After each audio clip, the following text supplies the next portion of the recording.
Assalamualaikum warahmatullahi wabarakatuh. Perkenalkan kami dari kelompok 3. Di sini kita akan mempresentasikan laporan proyek database administration kami. Kami dari kelompok 3 ini mempunyai 3 anggota. Perkenalkan, nama saya Novi Fitriana, NIM 23615101. Di sini saya akan menjelaskan yang bagian nomor 1, yaitu konfigurasi dan user management. Di dalam soal terdapat 3 yang disuruh untuk membuatnya, yaitu 3 skema. Skema akademik, kita di sini buat skema akademik. Kita klik kanan, kita masukkan akademik DB, kita apply, berhasil, finish. Di sini kita buat table.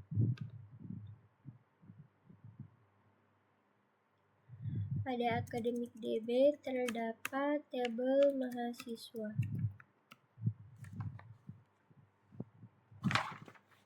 Di tabel mahasiswa itu punya yang namanya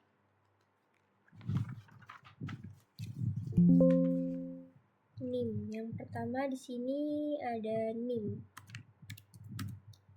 NIM primary key dan tidak boleh null. Ada nama. Kita varchar, kita berikan varchar 45. Selanjutnya ada prodi. Kita berikan varchar juga di sini. Selanjutnya ada alamat.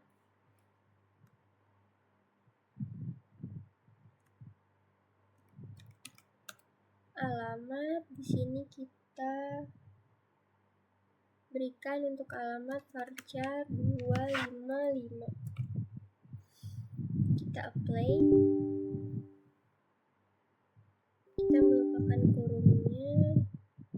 Kita tambahkan kurung di akhir agar tidak terjadi error. Selanjutnya kita apply kembali dan berhasil. Ini adalah tampilan saat sudah berhasil. Selanjutnya pada tabel ini kita ke mahasiswa. Selain tabel mahasiswa, di akademik DB juga memerlukan tabel dosen. Sekarang kita klik kanan lagi, kita membuat tabel dosen. Di tabel dosen itu ada NIDN,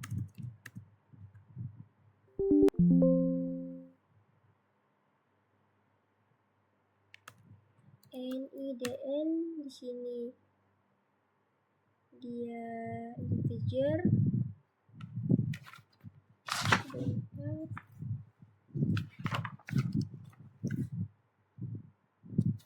Selain ada NIDN, ada nama,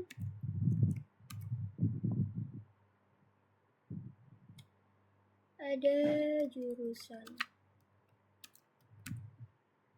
Sini kita berikan varchar 45 dan 45 saja. Terus kita apply kembali dan berhasil. Sini finish. Nah, di dalam tabel ini kita akan mengisi. Untuk mempersingkat waktu, di sini saya sudah siapkan beberapa data dummy untuk mengisinya. Kita pindahkan ke sini. NIDN, nama, jurusan sudah benar, kita execute, berhasil, dia akan tampil di sini. Selanjutnya kita lakukan hal yang sama pada tabel mahasiswa. Jika lewat GUI dia bisa langsung di sini. Kita tambahkan 2361510121. Nama, saya coba masukkan nama anggota saya, Zidan, dan prodinya informatika. Alamat Zidan di Balikpapan.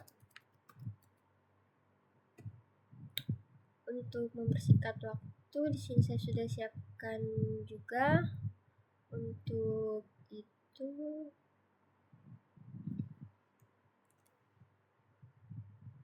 Nama Zidan akan muncul kembali. Di sini kita execute. Kita lihat.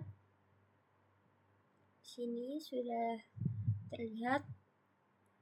Nah, di dalam soal itu dia memerlukan 3 skema. Di sini saya sudah ada membuat akademik DB, keuangan DB, dan penilaian DB. Di keuangan DB ini dia punya tabel pembayaran. Kita cek.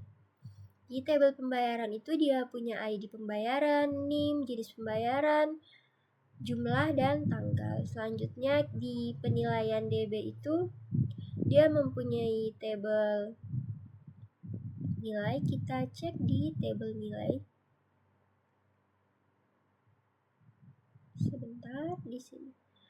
Di tabel nilai itu dia ada ID nilai, ada NIM, ada kode MK, ada nilai angka, dan ada nilai huruf. Misalnya 85 dia sudah mendapatkan predikat A. Selanjutnya di transkrip.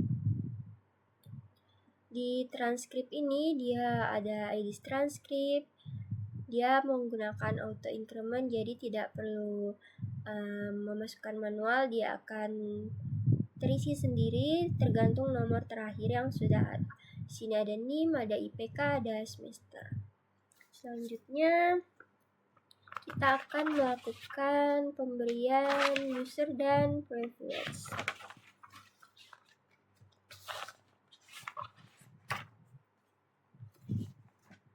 Di sini kita ke server, ke user dan privilege. Sebentar. User dan privilege. Menu ini digunakan untuk mengatur akun pengguna yang memiliki akses ke server MySQL.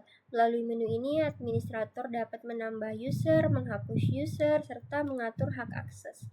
Kita pilih. Yang ini kita hapus dulu karena kita akan menjadikannya itu sebagai contoh dalam pembuatan. Sini kita add account. Sini kita masukkan user academic. Passwordnya kita academic 2025 agar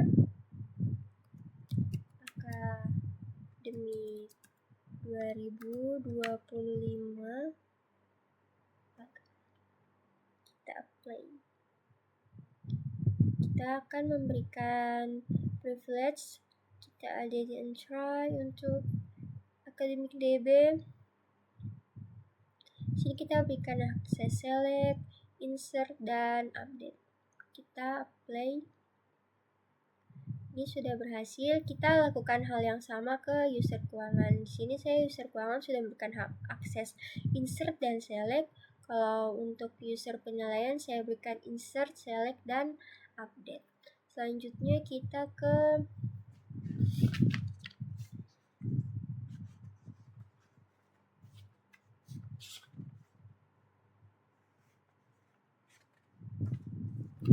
option file. Gambar yang tampil ini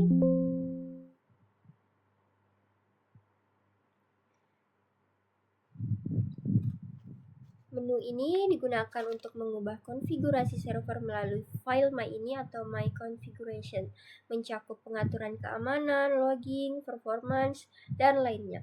Langkah ini umumnya dilakukan oleh administrator untuk menyesuaikan server sesuai kebutuhan sistem pada proyek.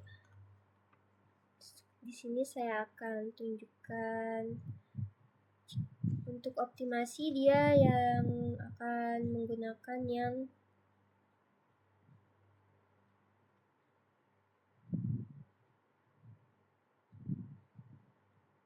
di sini.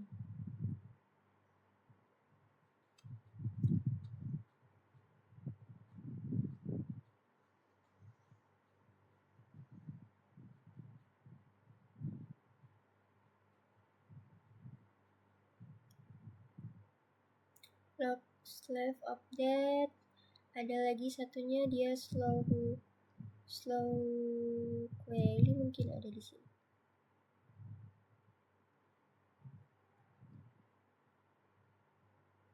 Nah, untuk yang ini keamanan, beberapa opsi seperti validate password check username, berarti passwordnya tidak boleh sama dengan username. Ada validate password check username, ada TLS version.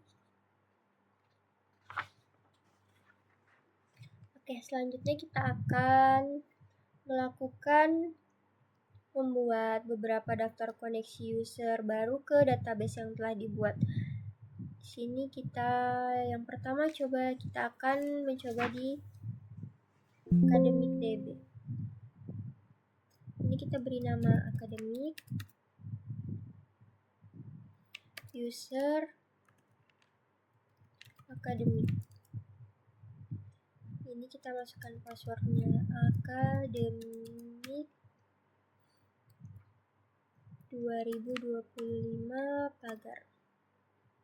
Kita tes connection terlebih dahulu. Sini berhasil. Kita masuk. Tadi Academic DB dia mempunyai hak akses select, update, dan insert. Coba kita akan menambahkan user baru. 10 berarti di sini 11. Dr. Indra.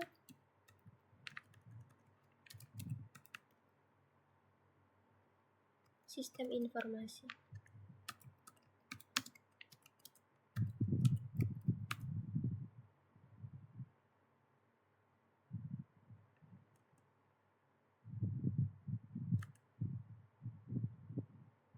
Ini kita sudah berhasil menambahkan. Coba selanjutnya kita akan tes di keuangan. User keuangan. Keuangan 2025 pagar. Berhasil. Selanjutnya kita masuk ke sini untuk melakukan pengetesan.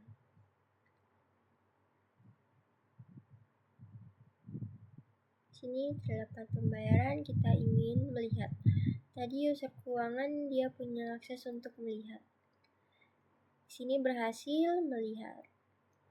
Selanjutnya kita mencoba di penilaian. Kita buat lagi koneksi baru bernama penilaian. User penilaian.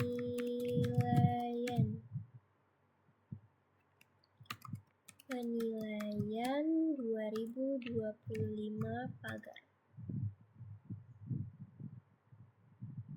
Tes connection berhasil. Selanjutnya kita kembali lagi.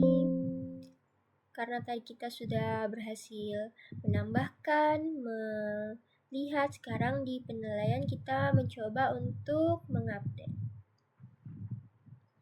Kita ingin mengupdate dengan nomor ID nilai 1. Kita mau update nilai angkanya menjadi B. Yang di sini menjadi B, di sini menjadi 70.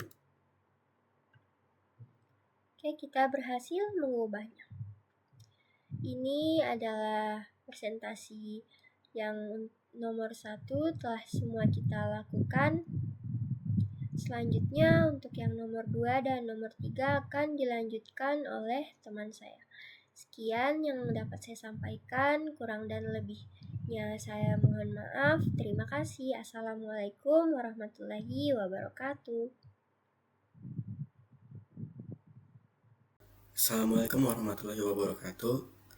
Perkenalkan, nama saya Jidan Ilmi Najarin, NIM 236151011. Di sini saya akan melanjutkan lanjutan dari saudari Novi, yaitu membackup data dan merestore data. Di sini saya langsung contohkan aja. Di sini kita memiliki 3 database. Yang pertama ada academic DB, terus ada keuangan dan penilaian DB. Di sini bagaimana cara membackupnya? Yang pertama kita masuk ke server, kemudian kita data export. Di sini kita pilih database mana yang ingin kita backup. Kemudian ketika sudah seperti ini, di sini buat menentukan di mana file data yang di backup itu tersimpan. Kemudian kita simpan di sini saja ya. Di sini kita simpannya di dokumen, di dumps, terus di sini. Kita oke. Di dumps 2 gini ya. Terus kita start export. Go after you want yes, alright. Kita tunggu saja sebentar. Oke, ini sudah seharusnya ya, statusnya berhasil. Kemudian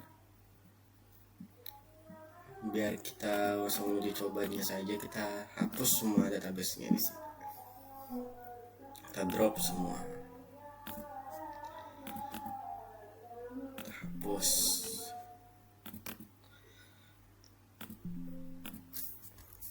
Langsung ke server lagi, kemudian ke data import.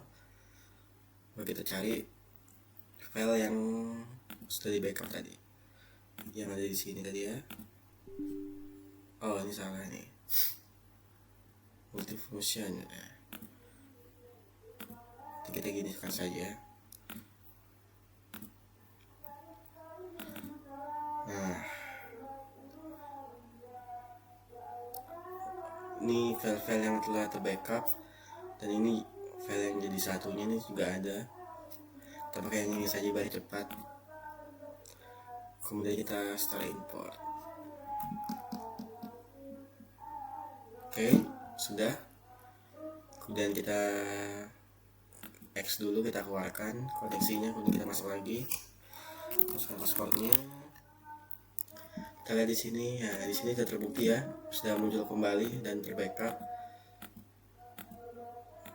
Nah, ya sekian dari saya, segitu aja. Terima kasih. Wassalamualaikum warahmatullahi wabarakatuh. Dan untuk soal selanjutnya nanti bakal dijelaskan oleh saudara Riko. Oke, Assalamualaikum warahmatullahi wabarakatuh. Perkenalkan, nama saya Enrico Danura Harja dengan NIM 2361510002 dari kelas TI 5A. Di sini saya akan mempresentasikan untuk menjawab lanjutan dari soal nomor 3. Pada soal nomor 3 ini yaitu optimasi dan monitoring MySQL. Jadi pada bagian nomor 3 ini saya mau menjelaskan proses monitoring dan optimasi dari database MySQL Workbench. Intinya kita mau mencari tahu query yang sekiranya lambat dan akan kita efisiensikan menggunakan perintah-perintah yang nanti akan kita jelaskan. Oke, mungkin yang pertama saya langsung aja melakukan set global slow query log.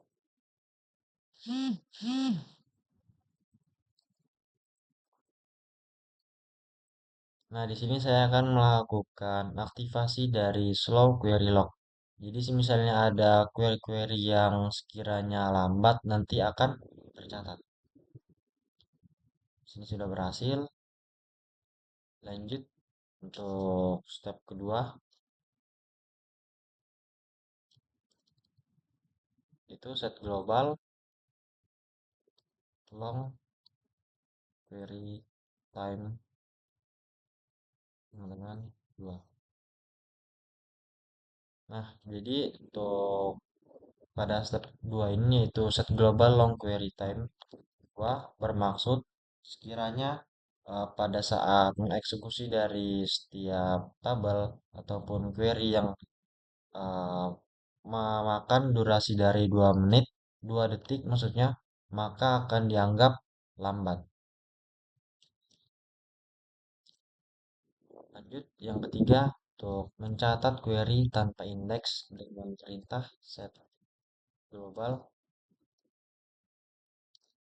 log queries not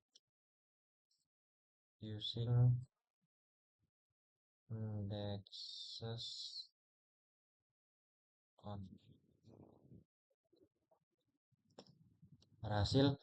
Adapun fungsi dari perintah ini itu untuk mencatat query yang tidak pakai indeks, karena biasanya query seperti ini bikin database bekerja lebih lambat. Ini sudah berhasil, lanjut ke step berikutnya untuk merefresh log dengan perintah flush box.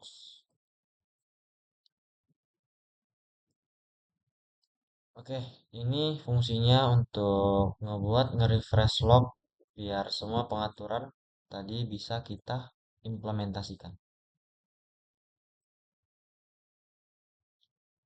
Lanjut kita melihat dengan perintah show variables type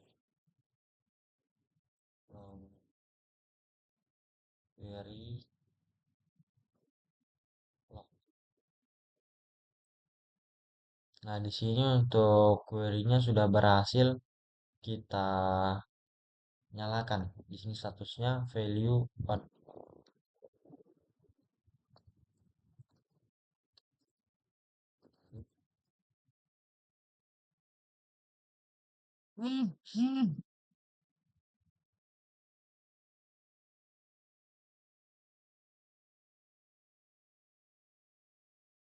Nah, di sini juga seperti yang kita jelaskan tadi, misalnya kita mengeksekusi di atas dari 2 detik, maka dianggap lambat atau tidak efisien dan sini sudah aktif.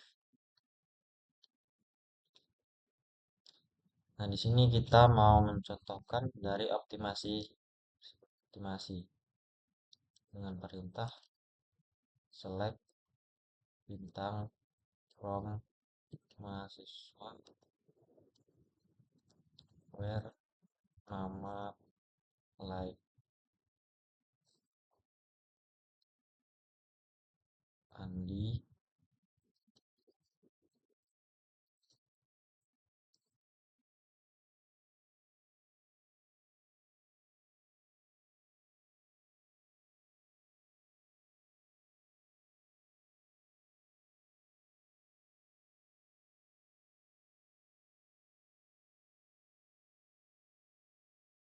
Kita coba di select bintang from mahasiswa where Robi.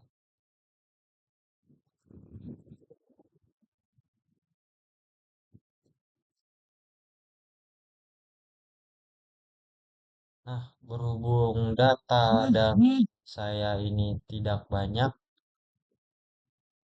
maka untuk proses daripada select bintang from mahasiswa prodi teknik informatika ini 0,5 second. Jadi misalnya nanti ada banyak data dummy dari tabel mahasiswa, maka akan muncul waktu eksekusi dari tabel tersebut. Selanjutnya kita membuat indeks agar proses dapat cepat dengan perintah create index siswa nama on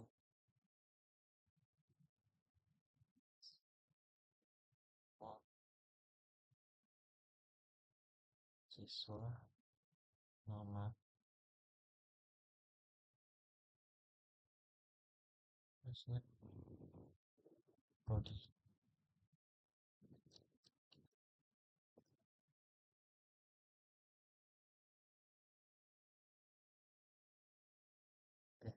Berhasil. Nah, di sini kita membuat indeks di kolom nama dan prodi. Indeks ini ibaratnya seperti daftar isi. Jadi di MySQL nanti nggak perlu nyari data satu per satu.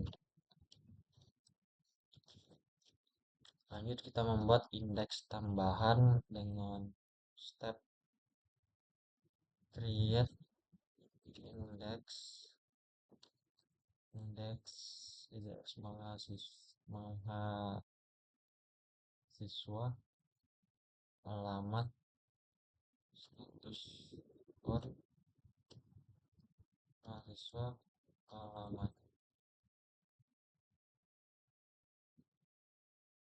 Oke, di sini sudah berhasil kita nyalakan. Kalau kolom ini, kalau misalnya kolom alamat sering digunakan, sering kita cari dari data kolom query alamat.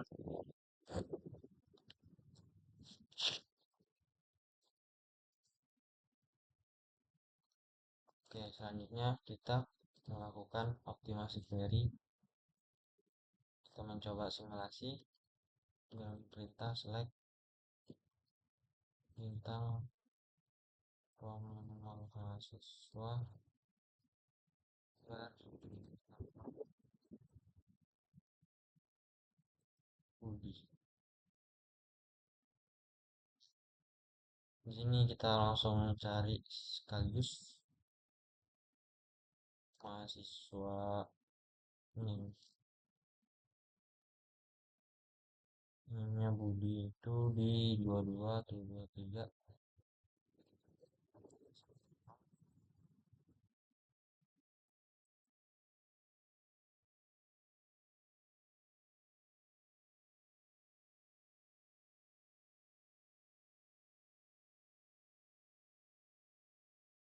Nah, di sini langsung terus secara bersamaan dan eh, eksekusi tadi tidak memakan waktu yang lama. Jadi setelah menggunakan indeks ini, query jadi lebih cepat dan lebih ringan serta juga membantu mengefisiensikan seorang database administrator. Ya, mungkin itu saja yang bisa saya sampaikan. Pada intinya monitoring ini bisa dipakai buat agar kita semua tahu query mana yang lambat dan optimasi dipakai buat bikin database bekerja lebih efisien. Sekian penyampaian pada nomor 3. Kurang lebihnya mohon maaf. Wassalamualaikum warahmatullahi wabarakatuh.